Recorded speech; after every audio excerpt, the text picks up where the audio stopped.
didn't have any epiphanies the way Zoe did during the game. What's your epiphany on this? Just that the playmakers in both games, and more so in the San Francisco game because of the receivers and the receivers on the other end for Detroit. And I know they had their drops in the second half of that game, and I thought they got tight. You need a playmaker. You need playmakers. Playmakers advance teams. That's the bottom line here. Kelsey's a playmaker. Yeah, I'd classify him as a receiver, but you're not getting that type of guy at 3. I'm taking Harrison at 3. I'm taking Harrison at 3, and you figure out quarterback at some point. And I know who's going to get ready for who's going to throw to him. Yeah, no kidding. I get it. I've watched quarterback play here for the last 24 years, and I've seen good and I've seen bad. And yeah, you are right, and that is a point. But if you don't have playmakers, I don't know how good of a quarterback you are. Like, those throws Mahomes made to Kelsey were unreal. And his ability to get open all the time. I don't know what the hell teams are looking at. He gets free releases. They play zone. If you play zone against him, you're going to get crushed. 49ers got to go man in this game. You can't let him sit there and pick you apart in zone. He'll find spots. And Mahomes will wait on him and make some sort of out-of-world play in the backfield to get the ball to him. But you look at the pressure and the speed that Detroit came out with and what they did this year. You know, when they drafted the Williams kid with the knee injury from Alabama, they sat there and they waited on him. And now it's all coming through for him. And I know not everybody was taking it 3. I understand that. But you have the opportunity to get the best wide receiver in the draft. Maybe the best wide receiver in the last 3 to 4 years. And it's plug and play. And instantaneously, he's going to make your offense a little bit better. And the quarterback won't labor as much. You know, these quarterbacks these last 2 or 3 years had to labor. Every hole was smaller. You look at some of these big play capabilities of these other teams. There's guys that are catching it and running with it. Our guys would catch and go down, catch and go down. We need game breakers.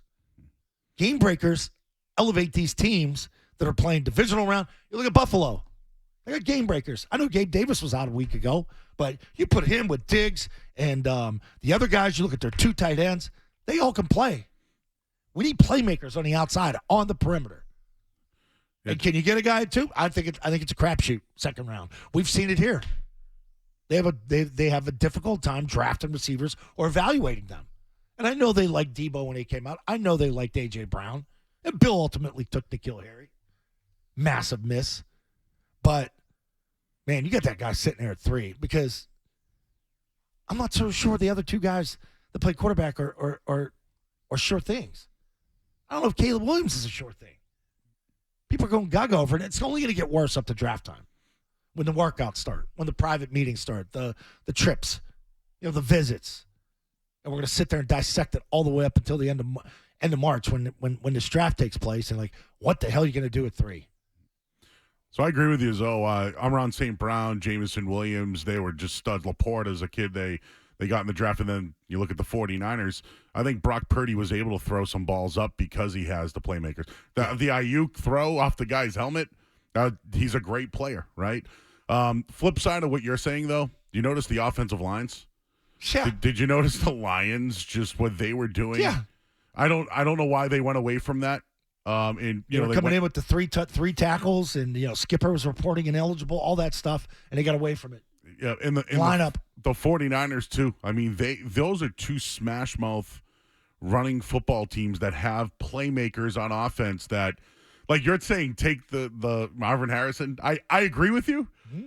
They also need a lot more. They sure do. This is Billy O'Brien didn't want to come back and do this. There's no way. I mean, we need so much. And like I said, the last couple of weeks, you don't only need to crush the draft. You need to crush free agency. You need so many players. You need to decide whether you're going to pay Michael Wenu, and I hope you do. Because at least you know that guy can play. When you watched this game in the NFC, did you look at those offenses and think the Patriots are anywhere in near the it? Stone Age? No, yeah. Because that's what I thought. Yeah. They're in the freaking Stone Age. And you're talking about bringing back Josh McDaniels. It feels like you're watching 1A college football to AA. It's like Appalachian State playing Michigan. App State's up there with the big boys. Yeah, I know. They're an FBS school. Yeah. But you know what I'm saying. We'll use a different one. James Madison. All right, well, 10 out of 10 times, even going back to letting them play with the big boys, 10 out of 10 times, Appalachian State versus Michigan. Michigan's winning 8 to 9 of them. JMU actually just moved up this year, too. They had a great year. Undefeated and then lost at the end. Put Richmond in there then. Whatever. Richmond, There you go. Spiders. Good one. Stick that one in there. Yeah. Spiders. Oh, they've had good quarterback play over the last couple of years. Yeah. Delaware, Same thing. fighting Blue Hens. Yeah. Those were men out there yesterday, though. Those are big boys. Those are big that boys. was- San Francisco's line. Jesus Williams on that left side. My God. And there was some.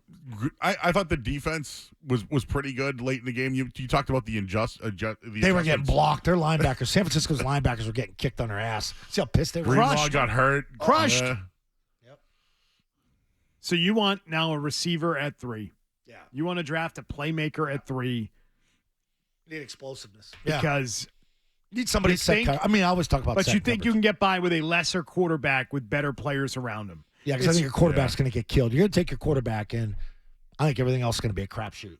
And that poor kid's going to be running for his life and getting his head taken off. Okay, but you do have to give credit to the coaching and the offense Sure. of the 49ers. Do you think just plugging in a receiver with a guy like Josh McDaniels gives you an offense? I don't know. I mean, you got to adjust. And you We got to be able to spoil call that for plays. you. It doesn't. You know, we could talk about the Chiefs. They threw, I think, 11 to 12 balls at the line of scrimmage or behind it. But that's how they had to beat Baltimore. They know how they had to spread them out. They're going to play zone. We're going to slip them with these slip screens all day, and we're just going to kill them, bleed them to death with paper cuts. Man, the Chiefs are you. The Chiefs are what you used to be. That's another thing watching that team play. Doesn't matter they go on the road. You'll go on the road and win because you got the quarterback and the tight end. And kick-ass defense. Kelsey is something else, man. He found a second life here. 11 catches on 11 targets and a score, over 100 yards receiving in the AFC. That was But you know what? Let's not man up on him at all. vintage Kansas City Chiefs yesterday. What a win. What a mismatch. If Patrick Mahomes wins the Super Bowl in 2 weeks, this will be his most impressive run to do it.